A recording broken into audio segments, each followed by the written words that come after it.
कलयुग में मधु को अमृत की संज्ञा दी गई और मध के अंदर संपूर्ण आहार, जिस तरह से दूध जो होता है संपूर्ण आहार होता है, उसी तरह से मधु भी संपूर्ण आहार में होता है। जिस तरह से कहते हैं ना, माँ का दूध संपूर्ण आहार है, उसी तरह से मधु भी संपूर्ण आहार होता है। पहले के समय में राजा महाराजा जब जंगलों में जाते थे शिकार खेलने के लिए, या जो जंगल में आज भी जो जगह है जहाँ पे लोग रहते हैं, तो उनका सबसे प्रिय जो भोजन है ये मधु ही है। इससे जो आपकी उम्र बढ़ती है और आपके अंदर मधुरता आती है। मधुर शब्द से ही बना है मधुरता। मधु शब्द से ही बना हुआ है आपका मधु शब्द से ही बना है मधुरता। शब्द से ही बना है स्नेह। शब्द से ही बना है आपका प्रेम। जहाँ पे मधुरता रहेगी वहां पे प्रेमत्व रहेगा, वहां पे से स्नेह रहेगा, और ये होता है मीठा। तो प्राचीन समय में एक विद्या थी जिसका नाम था मधु विद्या। जिसका नाम था मधु विद्या। और इस विद्या के जो जानकार थे वह आपके वास्तु के अकॉर्डिंग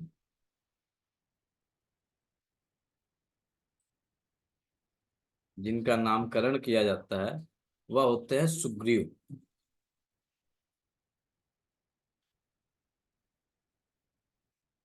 कुछ साउथ की फिल्मों में यदि आप लोग फिल्म देखते होंगे, और कुछ जो है आपके हॉलीवुड की फिल्मों में, एक शब्द का यूज होता है हैग्रीव। मुझे उम्मीद है कि याद आ गया होगा आपको। अब उस फिल्म का नाम हमको नहीं याद है। साउथ की कोई फिल्म है, उस फिल्म में और आपके हॉलीवुड की भी एक फिल्म है, हैग्रीव नामक देवता का वर्णन मिलता है। ये जो हैग्रीव हैं ये सुग्रीव ही है। हैग्रीव का मतलब होता है शरीर मनुष्य का और गर्दन जो है अश्व का। गर्दन अश्व का, शरीर मनुष्य का। ये स्थिति क्यों बनी? तो जो मधु विद्या थी इसके जानकार थे सुग्रीव, और इस विद्या को सीखना चाहते थे इंद्र। और इंद्र क्या थे? तो देवताओं के राजा थे। तो राजा के कारण इन्होंने कहा कि इंद्र ने कहा सुग्रीव से कि मुझे तुम यह विद्या सिखाओ। इस विद्या के कारण जो है इंसान के अंदर मधुरता, सौम्यता, सरलता, प्रेमत्व, उनके आचरण में मधुरता, उनके व्यवहार में मधुरता, ये सारी विद्याएं जो है आ सकती थी।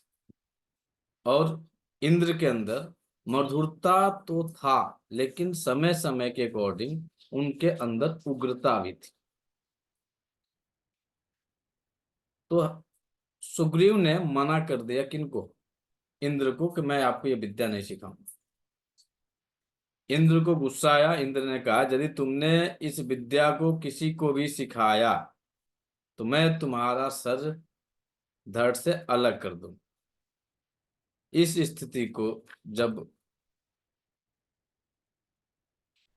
इन्होंने अपने गुरु दधीची से कहा, तो दधीची ने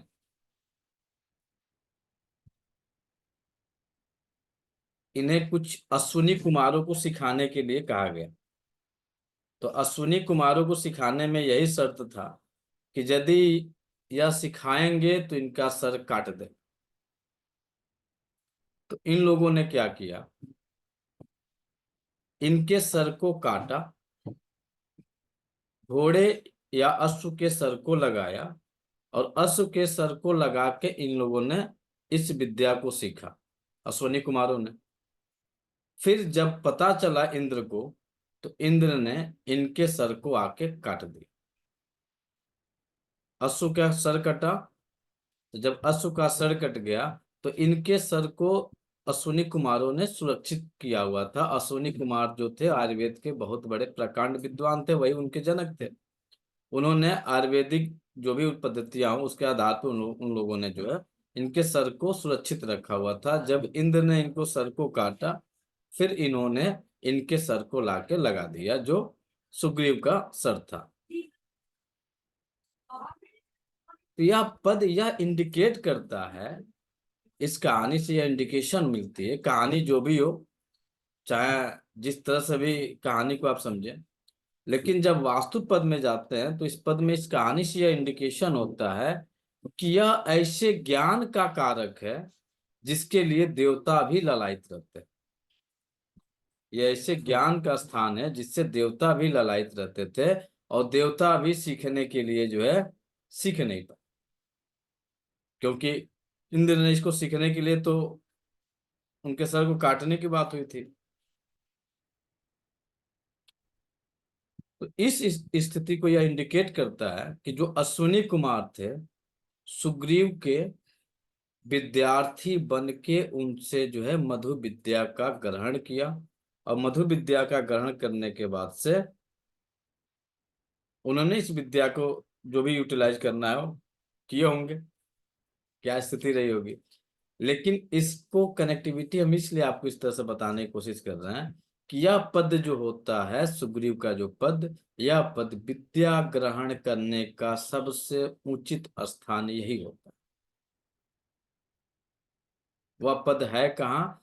तो यह पद आपके दक्षिण से पश्चिम की तरफ चलेंगे तो तीसरा पद जो बनता है यह आपका सुग्रीव का पद बनता है।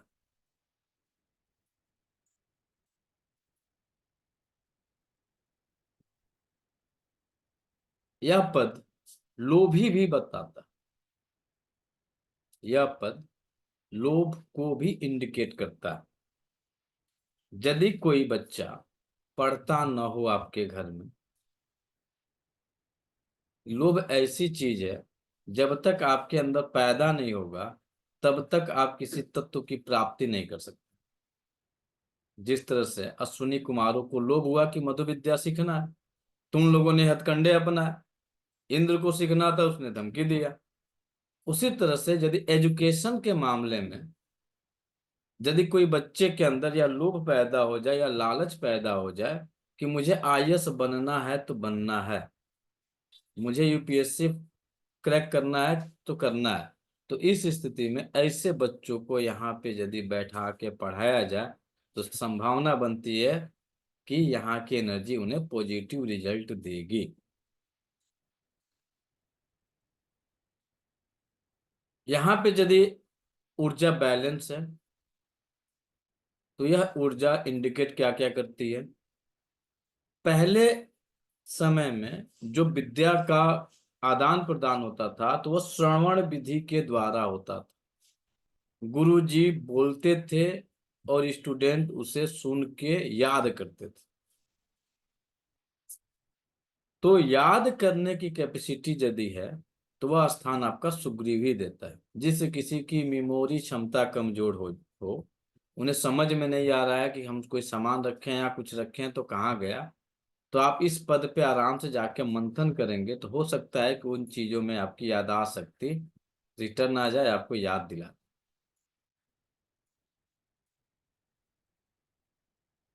यहाँ की एनर्जी अन्य जगह जो काम करेगी, किसी की भी समस्या हो, परिवार के यदि मुखिया हैं और पारिवारिक मामलों में कुछ समस्याएं चल रही हैं, तो यही स्थान है जो समाधान दे सकता है। किसी भी तथ्य, किसी भी मैटर पे यदि आपको मंथन करना है, उसका समाधान निकालना है, तो उसका पद आता है सुग्रीव का ही। यदि आपने सुग्रीव के पद पे मंथन कर लिया तो उसका समाधान निकल जाए।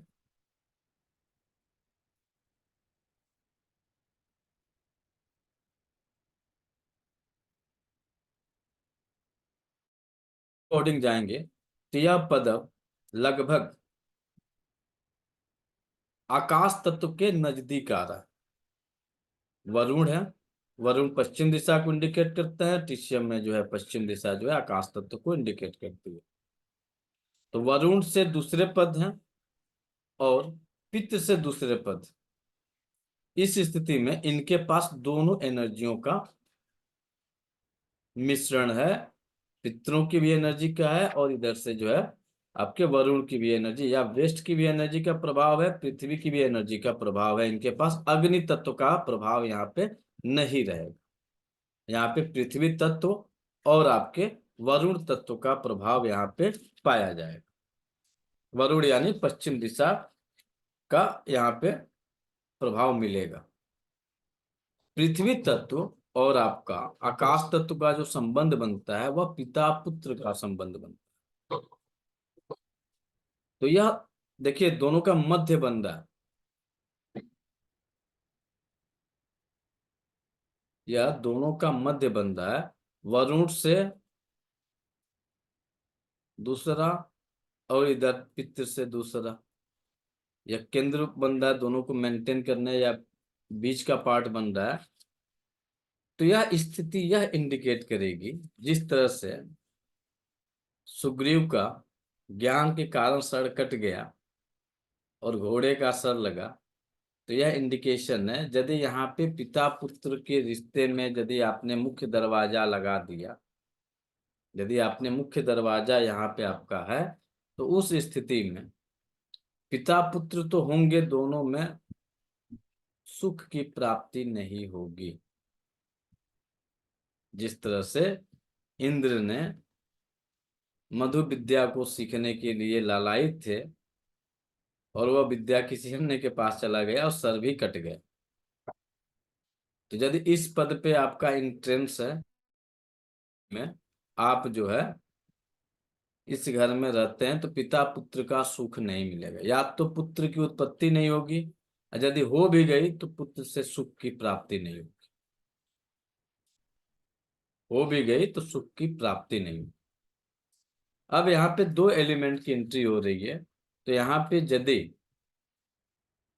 कलर का कॉम्बिनेशन बनाते हैं तो पृथ्वी तत्व का स्थान है तो यहाँ पे येलो कलर होना चाहिए, और आकाश तत्व का स्थान है, आकाश तत्व को यह स्थान बन रहा है, तो यहाँ पे सफेद ब्राउन कलर का कॉम्बिनेशन चल सकता है।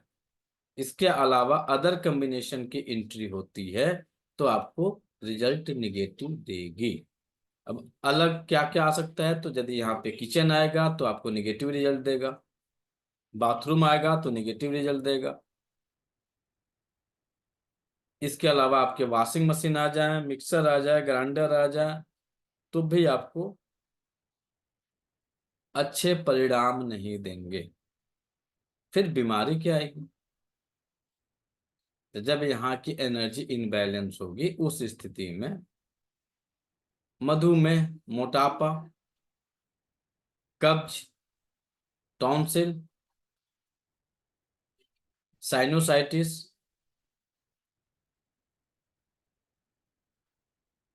एलर्जी,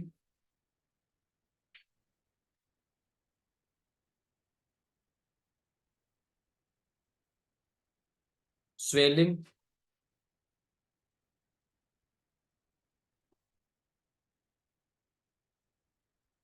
आदि हो सकता है। तो यहाँ पे कर क्या सकते हैं, सुग्रीव को अब दूसरे नामकरण के आधार पर यदि देखते हैं तो एक सुग्रीव रामा अवतार में भी थे, जो भगवान श्री राम के वनवास के समय जो है सुग्रीव ने बड़ी सहायता की थी। किसके दम पे किए थे? पराक्रम के दम पे किए थे, बल के दम पे किए थे, बुद्धि के दम पे किए थे। बुद्धि के भी दम पे किए थे कि उनके पास विद्वान उनके साथी भी थे, जामवंत जी थे, हनुमान जी थे। तो इस स्थान पे, और हनुमान जी को किस रूप में देखा जाता है? बल के रूप में। तो यहाँ पे आप होम घर के अंदर जो जिम बनाए हुए हैं, चाहे छोटा जिम रखें या बड़ा जिम रखें, वह स्थान आप यहाँ पे बना सकते हैं।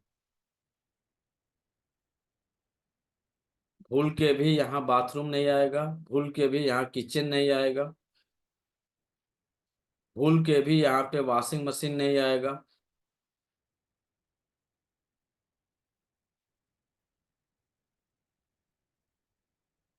अगला पद आता है आपका पुष्य दंत। बहुत बढ़िया पद।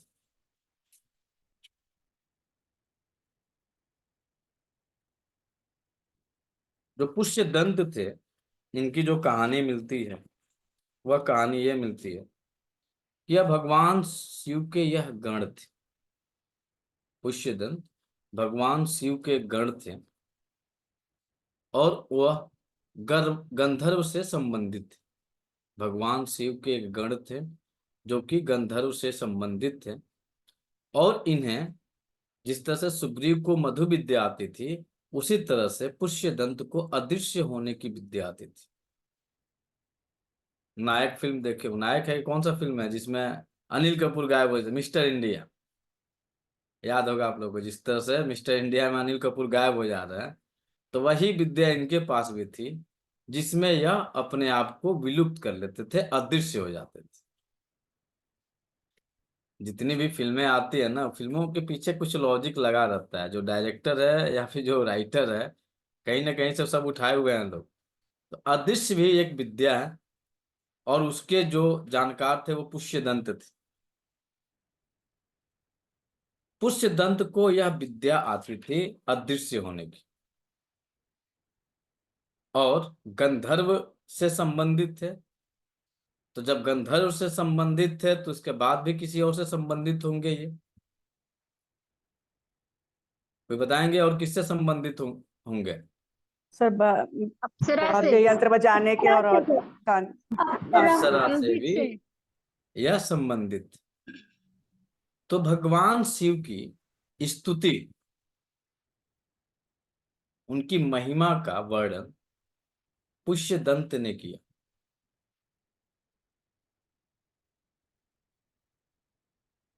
और उस विद्या का नाम जो है, ध्यान नहीं आ रहा क्या नाम, जो इन्होंने महिमा का वर्णन किया, जिस तरह से शिव तांडव स्तोत्र का जो है निर्माण रावण ने किया था, उसी तरह से जो है आपका पुष्य दंत ने शिव जी की शिव महिम महिम्न शिव महिम्न स्तोत्र शायद करके है, एक बार देख लिया जाएगा। शिव महिम्न स्तोत्र का जो कहा जाए कि उसकी स्तुति और उसका जो है आविष्कार जो है, इन्होंने ही किया था। किसने? पुष्यदंत ने किया था। एक घटना आती है, एक बार माँ पार्वती ने शिव जी से कहा कि शिव जी मुझे कथा सुनाई। तो कथा उनकी जितनी भी आप देखेंगे, तो भगवान शिव ने माँ पार्वती को एकांत स्थान पे ही कथा सुनाया है। जितने भी कथाएं मिली हैं, इन्होंने कहीं पब्लिकली नहीं सुनाया। चाहे अमरनाथ की आपकी गुफा की कहानी आप देखते हैं कि भगवान शिव ने माँ पार्वती को यहाँ पे कहानी सुनाई, उसे जो है दो कबूतरों ने सुन लिया और आज भी अमर है।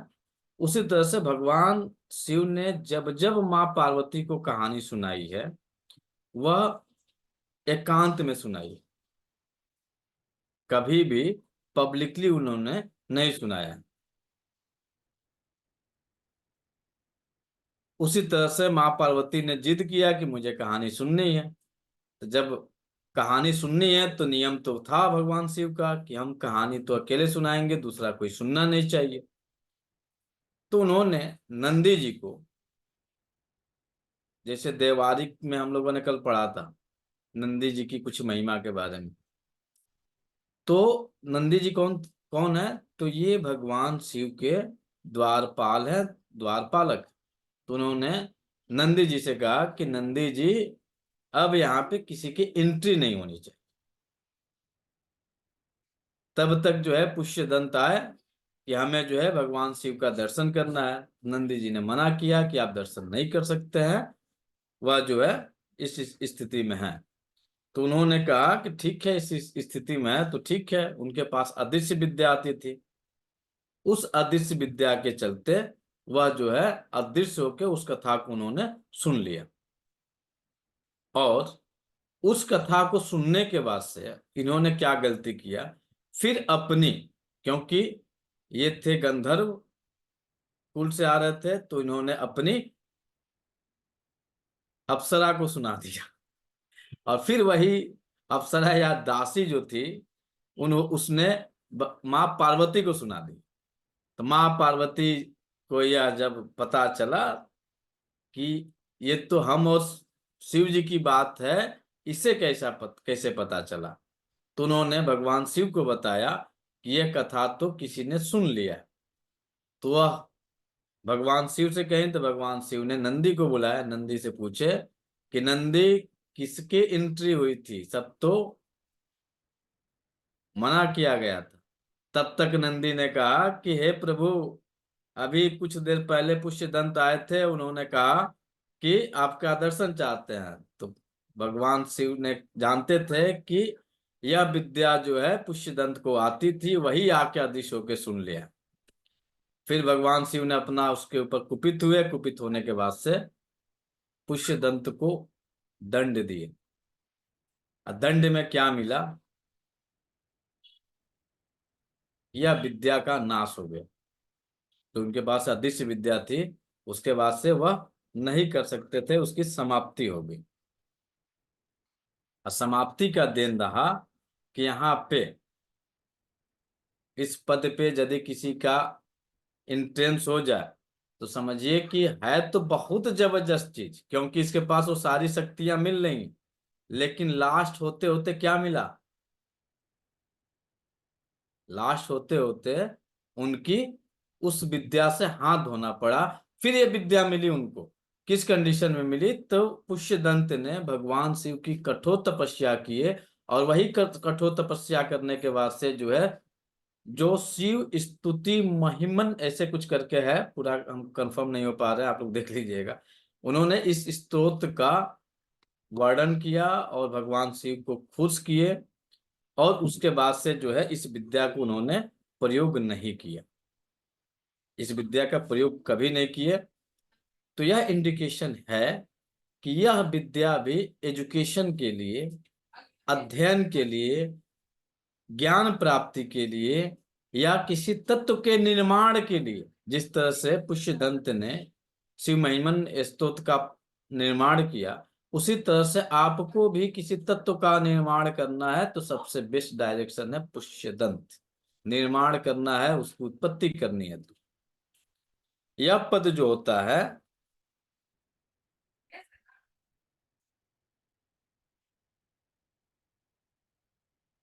पुष्यदंत के पास गंधर्व कुल से थे तो सुंदरता भी होगी, गंधर्व कुल से होने के कारण सुंदरता भी थी, गंधर्व कुल के होने के कारण इनके पास धन भी था, बल भी था, और नाद शक्ति भी थी, नाद विज्ञान के भी अच्छे, नाद योग के अच्छे जानकार थे। तो यस डायरेक्शन यदि किसी का एंट्री कर रहा है पुष्यदंत में, यह इंडिकेशन करता है कि वह घर धन में बली होगा, ज्ञान में बली होगा, धन में बली होगा, ज्ञान में बली होगा, अदृश्य शक्तियों के मामले में भी बली होगा, कुछ ऐसे गुप्त काम कर देगा कि सामने वाले को पता नहीं चलेगा। सेम पुष्यदंत की तरह कुछ ऐसे इनके कार्य होंगे जो कि दुनिया को पता नहीं चलेगा, किसी अन्य के मार्फत पता चला तो इनके लिए मामला गड़बड़ हो जाएगा। ये पुष्यदंत की एनर्जी जो है कुछ अदृश्य कार्यों को भी करने वाले होती है। जैसे टेबल के नीचे वाले मामले, टेबल के नीचे क्या है, कोई देखे ना भाई काम हो जाए, तो मैक्सिमम जो अधिकारी मिलेंगे, वाच करिएगा ध्यान से थोड़ा सा, तो उनके घर मिलेंगे अदृश्य शक्तियों के साथ काम करने वाले लोग, जो खास करके क्योंकि धन का मामला आ रहा है, तो यह इंडिकेशन है कि इनके पास अपार धन होगा। कहाँ से धन आ रहा है पता नहीं, वह धन टेबल के नीचे से आ रहा है, टेबल के ऊपर से आ रहा है, कि सर के ऊपर से आ रहा है, कि दाएं से आ रहा है, कि बाएं से आ रहा है, पूरब से आ रहा है, पश्चिम से आ रहा है, कहीं से भी धन की वृद्धि होगी। तो धन का वृद्धि का स्थान है पुष्यदंत। यह पद हमेशा नया नया नया क्या खोजता है, अपॉर्चुनिटी ढूंढते रहता है, और इस पद को हमेशा नई अपॉर्चुनिटी मिलती रहती है। तो जिन लोगों की धन की जरूरत है, अपॉर्चुनिटी की जरूरत है, तो इस पद को ठीक कर लीजिए। जितने लोग रोग जो आलाप रोते हैं ना कि हमारे पास तो पैसा ही नहीं है, हम करें क्या, तो पुष्य दंत पे नाप लीजिए, घर का एक द्वार खुलवा लीजिए, बेस्ट रिजल्ट मिल जाएगा। इसके अलावा और क्या क्या कर सकते हैं लोग। यह ऐसा स्थान है कि ये लोग दुनिया का सॉल्यूशन देते हैं। जिस किसी का भी इस पद पे घर होगा, अक्सर वह एडवाइजर मिलेगा, किसी न किसी को एडवाइस देते हुए पाया जाता है।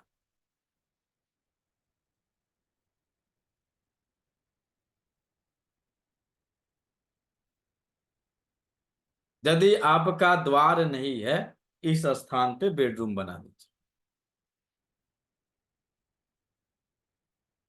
नहीं बेडरूम बना सकते तो अध्ययनशाला बना दीजिए, ज्ञान अर्जन करने के लिए बना दीजिए।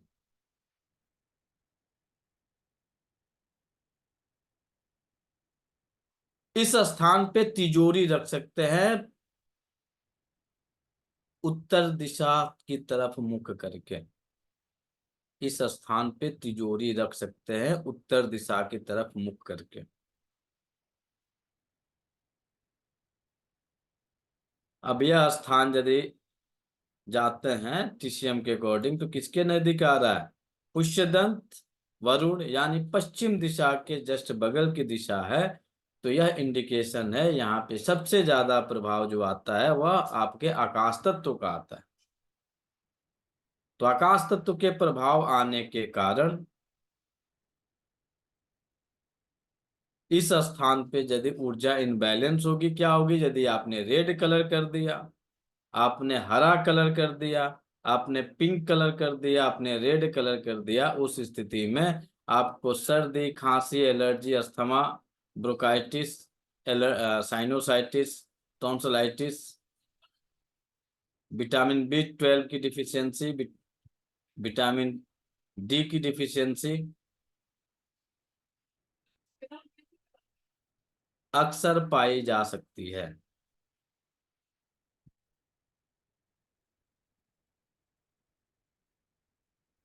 तो इस स्थान की एनर्जी बैलेंस करने के लिए सबसे बेस्ट कलर सफेद एंड ब्राउन कलर होता है। सेकंड हम येलो को यूज कर सकते हैं पृथ्वी तत्व के कारण, बाकी कलर की एंट्री न करें तो बेटर है।